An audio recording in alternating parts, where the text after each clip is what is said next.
essential networking tip that no one really talks about. So GDC was all of last week. You probably figured it out, but I pre-recorded the stack of the last handful of videos because I knew I was going to be in San Francisco for a week, and my filming setup's all in Los Angeles. So anyway, this tip applies whether you're at GDC, whether you're at Siege, whether you're Indiecade, whether you're at a job fair at college, whether you're at an IGDA meetup local to your area, wherever you're at. If it's a networking opportunity, professional, business, that kind of thing, where it's a big old crowd of people, maybe minimum 10, 20 plus, and you're trying to make connections, trying to meet people, then there's this critical skill that a lot of people just never pick up on, are kind of not even aware that they're missing out on, and it makes them way worse at networking not to have it. And what that skill is learning how to remove yourself from a conversation that's going on longer than it needs to and isn't helping you or the other people in it. Now, this can sound kind of utilitarian, but it's for networking events. And part of why you've got to kind of click into a different gear for this is because you're right. If you were sitting at a table with your friends, if you were sitting at a table with your family, and you just got up and sat at a different table, that's messed up. Don't do that.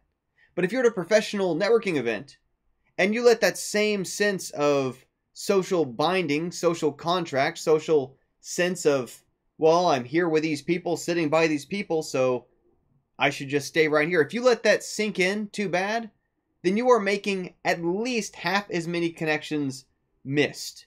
Probably more than that. Maybe you're getting about a third or a quarter or a fifth, maybe a just tiny fraction of the number of connections you can make in that night of people who you might later find, even if maybe not that evening, have a great reason to know each other, have met each other, have seen each other before, maybe can have an easier conversation next time because it's not your first conversation, whatever it might be. And so it really, really becomes valuable to, if you feel like it's been, maybe more than 10 minutes, maybe more than 20 minutes, and whether you feel like you've gotten sunk into playing a board game, often board games are here as kind of icebreakers, those kind of events, whether there's two people who are just kind of talking over each other and you're kind of having a hard time getting a word in edgewise, whether you're at a table where you've kind of like gotten to know everybody there and there's nothing wrong with those people, but it's just, you're not going to get anything more, either of you, professionally out of continuing the conversation, then you've got to get up and move yourself into a different group. Now, there's several ways to do this. Use the example of like, hold on, I got to hit the restroom. I'm probably going to mingle after that. Makes it an easy transition. People used to know that someone's going to the restroom. The seat's open. It's useful to communicate to the group in that way that you're not coming back, because that lets them know to invite someone else to take your seat. They're there to network too. It helps them as well to have someone else cycle into that conversation to get a little bit of motion going. As well as, it's often the case too, I find that when I do this sort of thing where I'll float between the groups, I'm meeting people in the earlier groups who, even if I and they didn't really have a reason to connect, in a later group that evening, I bounce around, I meet someone else who, oh, you know what, actually, you should go meet Simon over there. Because I met them earlier that evening, I know that they're there, and I can help connect those two in a way that helps both of them. Doesn't even help me, but helps both of them because I didn't feel stuck next to whoever I happened to, the three human beings I sat next to when I first sat down. Does that all make sense?